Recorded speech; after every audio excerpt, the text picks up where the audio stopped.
Hello friends, मैं राकेश स्वागत करता हूं आपके अपने इंग्लिश यूट्यूब चैनल मस्ती इंग्लिश क्लासेस पर। पिछले वीडियो में आपने जाना था और आपने सीखा था पास्ट इंडेफिनिट के एफर्मेटिव और नेगेटिव सेंटेंस को।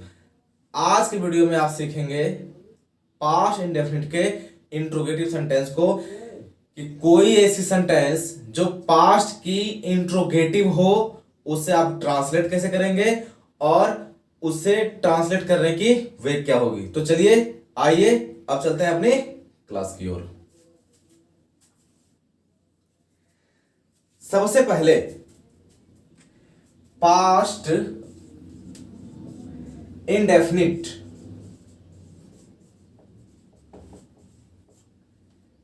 यदि आप इसके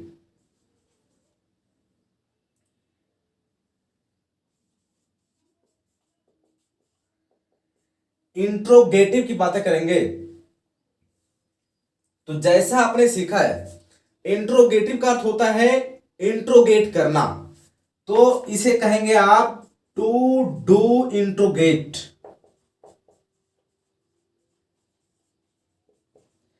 और आपको पता है कि यदि बातें हो इंट्रोगेट की तो इंट्रोगेट का अर्थ होता है पूछताछ करना।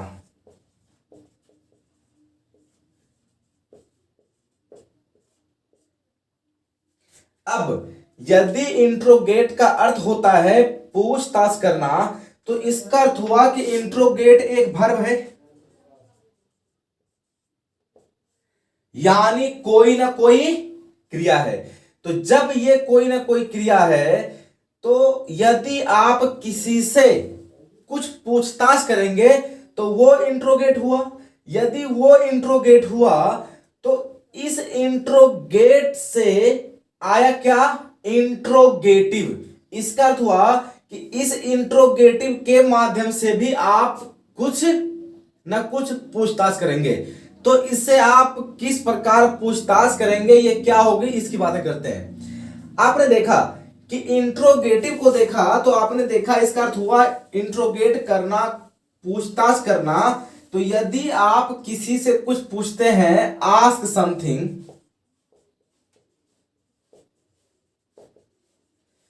तो आप उससे कोई ना कोई क्वेश्चन पूछेंगे। यदि आप उससे कोई ना कोई क्वेश्चन पूछेंगे तो इसका अर्थ हुआ कि इंट्रोगेटिव का अर्थ हुआ आस्क समथिंग, किसी कुछ पूछना, जो आप पहले इसको सीख भी चुके हैं। बस मैं इसको एक बार रिव्यू कर दे रहा हूं। अब यदि आस्क समथिंग की बातें हो तो यदि मैं किसी कुछ पूछता हूं तो उनकी आंसर दो वे में होती है। एक वो बोलता है यस या नो में। मैंने उससे पूछा क्या आपने यह काम किया, तो वो बोलेगा यस आई डिड, या बोलेगा नो आई डिडंट। इसका अर्थ हुआ हां मैंने किया या नहीं मैंने नहीं किया। तो एक को आपने क्या बोला? Yes no question. तो इस यस नो क्वेश्चन को आपने सीखा था, इसे बोलते हैं क्लोज इंडेड क्वेश्चन। आपने सीखा कि जिसकी रिप्लाई समथिंग हो जाए। मैंने पूछा आपने क्या सीखा है, तो किसी का रिप्लाई हुआ कि मैंने हिंदी सीखा है, तो मैंने म्यूजिक सीखा है, तो मैंने सिंगिंग सीखा है। तो इसका अर्थ हुआ कि उसका रिप्लाई कुछ भी हो जाए, तो अर्थात उसका रिप्लाई ओपन होने के कारण आपने इसे क्या कहा? Open ended question. तो यदि आपने यस नो क्वेश्चन कहा तो वो हुआ क्लोज इंडेड क्वेश्चन या यस नो क्वेश्चन। यदि रिप्लाई समथिंग हुई तो हमने क्या कहा? उसे ओपन इंडेड क्वेश्चन। तो सबसे पहले अब आप सीखने वाले हैं और सीखेंगे यस नो क्वेश्चन के बारे में, कि यस नो क्वेश्चन इंट्रोगेटिव की क्या होती है। तो आइए अब चलते हैं अपने क्लोज इंडेड क्वेश्चन की ओर, जिसका रिप्लाई एक बार में क्लोज हो जाता है, अर्थात yes no. Close ended question. यदि आप इस क्लोज इंडेड क्वेश्चन को देखेंगे तो आप पाएंगे कि इस क्वेश्चन के माध्यम से सामने वाले की रिप्लाई यस या नो में हो जाएगी। मैंने बोला आप सेंटेंस देखेंगे, वह वहां गया, तो आपने कहा कि सर यदि इस सेंटेंस की बातें की जाए तो इस सेंटेंस के माध्यम से कहा जा रहा है कि वह वहां गया, तो ये एक सिंपल सेंटेंस है जो पास्ट की बोलकर आ रही है। मैं हमेशा बोलता हूं कि यदि कोई सेंटेंस हो तो वो सेंटेंस सबसे पहले यदि आपने उस सेंटेंस की मीनिंग को समझ लिया तो आप ये फाइंड कर पाएंगे कि आखिर वो सेंटेंस किस प्रकार की टेंस से संबंध रखती है। तो आपने यदि इस सेंटेंस को देखा तो आपने देखा वह वहां गया, इसका अर्थ ये बातें कर रहा है पास्ट की, तो ये क्या हुआ पास्ट। कैसा, तो सिंपल, तो क्या हुआ पास्ट का सिंपल अर्थात एफर्मेटिव। मैंने लगाया क्या, क्या वह वहां गया, इसका अर्थ होता है कि सामने वाला पूछ रहा है क्या वह वहां गया, तो किसी की रिप्लाई होगी हां या ना, यस या नो। इसका अर्थ हुआ ये क्लोज इंडेड क्वेश्चन है। तो आपने सीखा है कि क्लोज इंडेड क्वेश्चन की कहानी यदि की जाए तो सबसे पहले उसके लिए हेल्पिंग वर्ब आप लेके आते हैं। तो आपको पता है कि आपके पास रूट वर्ब डू होती है, लेकिन यदि आप इसके पास्ट की बात कर रहे हैं तो पास्ट शो करती है भी टू, तो आपने लिखा डू, तो इसका पास्ट हुआ डिड। ये डिड पास्ट भी टू का है, तो आपने बोला कि यदि क्या वह वहां गया तो सबसे पहले आपने लिखा डिड। इसके बाद आपने देखा कि यदि इस सेंटेंस को देखा है तो इसकी सब्जेक्ट क्या है, तो आपने सब्जेक्ट देखा यहां वह, तो आपने लिखा ही। आपने लिखा मेन बातें हो रही है जाने वाला, लिखा उसको गो, वहां को आपने लिखा देयर। आप क्वेश्चन क्या लगाया, क्वेश्चन मार्क लगाया। यदि आप इस सेंटेंस को देखेंगे डिड ही गो देयर, तो आप यहां देखेंगे कि ये डिड जो है, ये डिड हमें पता है प्रत्येक वर्ब का रूट वर्ब डू होता है, और हमें यह भी पता है, आपने ये भी सीखा है कि यदि बातें हो इंट्रोगेटिव की तो सबसे पहले आप उसके लिए क्लोज इंडेड में लेते हैं हेल्पिंग वर्ब। तो आपने हेल्पिंग वर्ब डू लिया तो डू का भी टू डिड हुआ। आपने सब्जेक्ट लिया ही, आपने देखा मेन बातें हो रही है जाने कौन लिया उसको गो, और वहां को आपने लिखा देयर। तो आपने यहां देखा डिड ही गो देयर, तो आपने देखा कि ये आपकी डिड जो है ना, ये हुई आपकी हेल्पिंग वर्ब, ये आपकी सब्जेक्ट हो गई, और ये आपकी बेस फॉर्म ऑफ वर्ब हुई जिसे V1 भी कहते हैं। ये आपका ऑब्जेक्ट या अदर वर्ड हुआ। यदि आप इस सेंटेंस में देखेंगे तो आप पाएंगे कि यदि सब्जेक्ट आपका सिंगुलर हो तो भी डिड, प्लूरल हो तो भी डिड। क्यों? क्योंकि यहां आप बातें कर रहे हैं पास्ट की, और पास्ट दिखाती है V2, तो V2 सिंगुलर प्लूरल दोनों के लिए यूज होता है। तो आपने देखा कि यदि आपकी सब्जेक्ट सिंगुलर हो या प्लूरल हो कोई फर्क नहीं पड़ता, आप हेल्पिंग वर्ब डिड यूज कर सकते हैं। तो आपने देखा डिड ही गो देयर, क्या वह वहां गया। मैंने एग्जाम्पल लिया ये सिंगुलर सब्जेक्ट का, अब मैं एक एग्जाम्पल लेता हूं प्लूरल सब्जेक्ट का, उसके माध्यम से आप देखेंगे कि प्लूरल सब्जेक्ट में भी आप वहां डिड का प्रयोग कर सकते हैं। तो आइए अब बातें करते हैं अगले एग्जाम्पल की।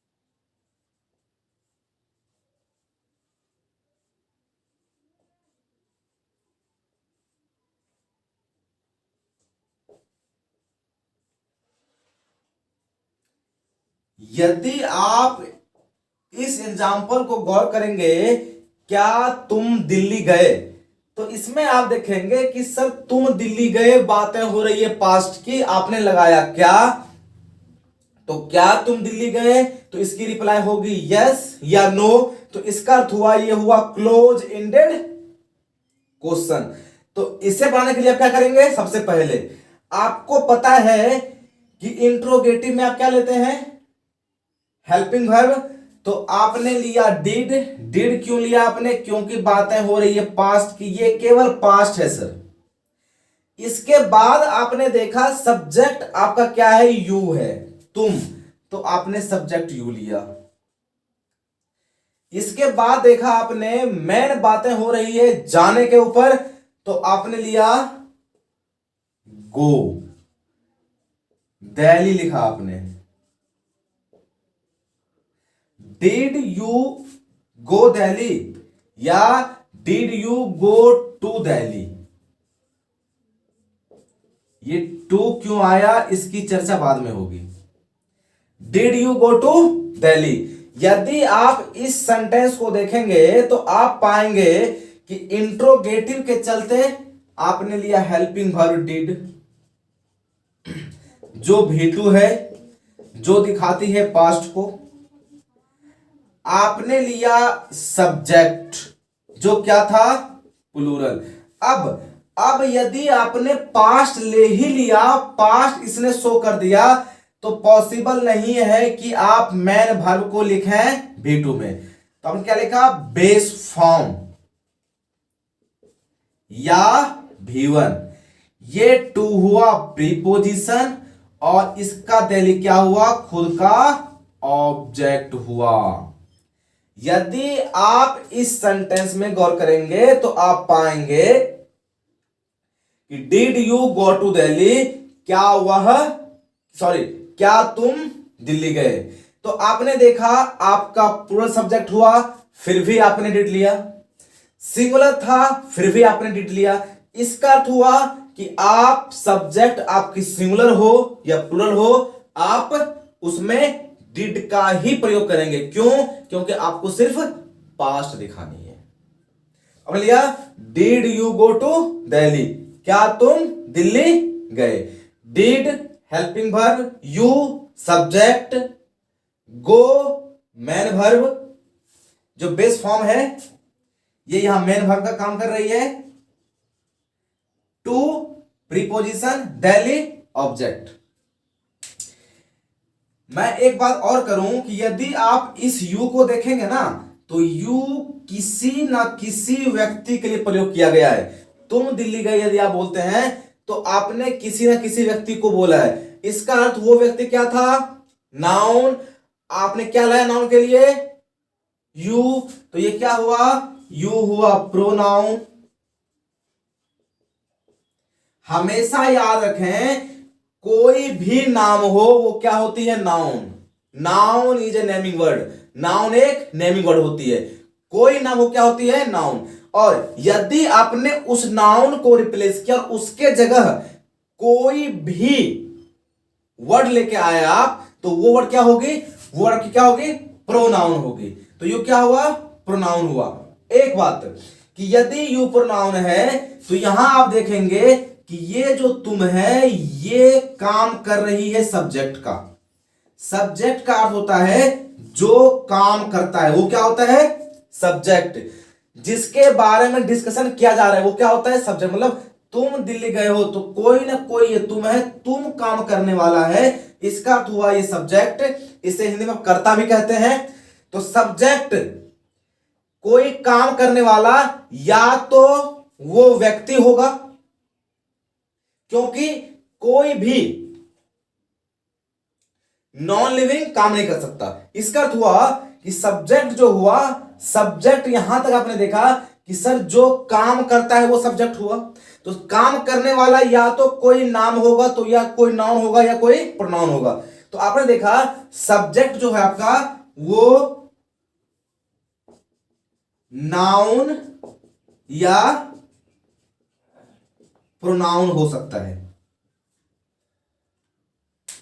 सब्जेक्ट क्या होती है? सब्जेक्ट होती है, कभी कभी नॉन लिविंग भी सब्जेक्ट बनती है। वो कैसे बनती है ये चर्चा होगी आपकी सब्जेक्ट के क्लास में, जो आपके लिए बेहतरीन एक अलग अंदाज में होगी, जिसमें चर्चा सिर्फ सब्जेक्ट की ही की जाएगी। अभी तक आपको ये जानना है कि सब्जेक्ट जो होता है, सब्जेक्ट या तो नाउन या तो प्रोनाउन हो सकता है, और सब्जेक्ट इस सेंटेंस में तुम है क्योंकि तुम के द्वारा काम किया जा रहा है। तो यहां तक हमने जाना कि सब्जेक्ट नाउन हो या प्रोनाउन हो, और जो नाउन के बदले में आए वो क्या होती है?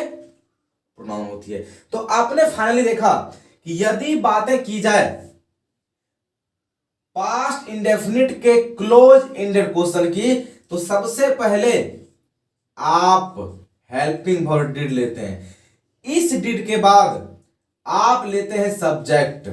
हो सकता है ये सब्जेक्ट सिंगुलर भी प्लूरल भी, डिड के ऊपर इसका कोई इफेक्ट नहीं है। इसके बाद आप लेंगे बेस फॉर्म ऑफ वर्ब या फर्स्ट फॉर्म ऑफ वर्ब, दोनों एक होता है। इसके बाद आप ऑब्जेक्ट या अदर वर्ड लेंगे। इसके बाद आप क्वेश्चन मार्क देंगे। इस स्ट्रक्चर के माध्यम से ऐसी कोई सेंटेंस जो आपकी पास्ट इंडेफिनिट के इंट्रोगेटिव के क्लोज इंडेड की होगी, आप इस स्ट्रक्चर के माध्यम से इसे ट्रांसलेट कर पाएंगे।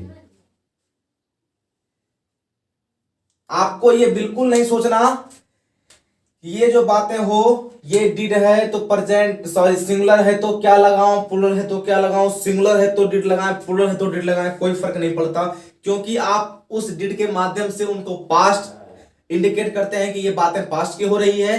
क्योंकि आपको पता है डिड होता है डू का भी टू, डू डिड, और आपने ये भी सीखा है जो डू होता है वो सारे वर्ब का एक रूट वर्ब है। तो ये क्या हुआ, ये आपका डिड हुआ V2 जो दिखाती है पास्ट को। सब्जेक्ट आपका सिंगुलर हो, ही से इट नेम हो या यू वी दे आई हो, कुछ भी हो, कोई प्रभाव नहीं पड़ता। आप लिखेंगे, उसके बाद लिखेंगे आप फर्स्ट फॉर्म ऑफ वर्ब या base form of verb, object या अदर वर्ड। इस स्ट्रक्चर के माध्यम से आप पास्ट इंडेफिनिट के इंट्रोगेटिव के कोई भी क्लोज इंडेड क्वेश्चन का सेंटेंस हो, चाहे वो कोई भी हो, आप उसे बखूबी ट्रांसलेट कर पाएंगे। आई थिंक यहां तक आपको ये क्लास पसंद आई होगी और आपने इसे बेहतरीन वैसे देखा होगा। यदि आपको मेरी क्लास यहां तक पसंद आई हो तो आप अपने चैनल को सब्सक्राइब करें और उसे दूर दूर तक शेयर भी करें, क्योंकि ये सारे के सारे प्रयास आपके लिए की जा रही है। हाँ, और जो नए हैं यदि वो चाहते हैं कि मैं स्टार्ट से लेकर अभी तक किस सेशन को देखूं, तो आप जाएं अपने चैनल के प्लेलिस्ट में, उसमें आपको टेंस की प्लेलिस्ट दिखेगी। उस प्लेलिस्ट में आपको सारी पार्ट 1 से अभी तक के पार्ट की वीडियो मिलेगी। तो चलते हैं, अब मिलेंगे हम लोग अगली वीडियो में। तब तक के लिए नमस्कार, बाय बाय, जय हिंद।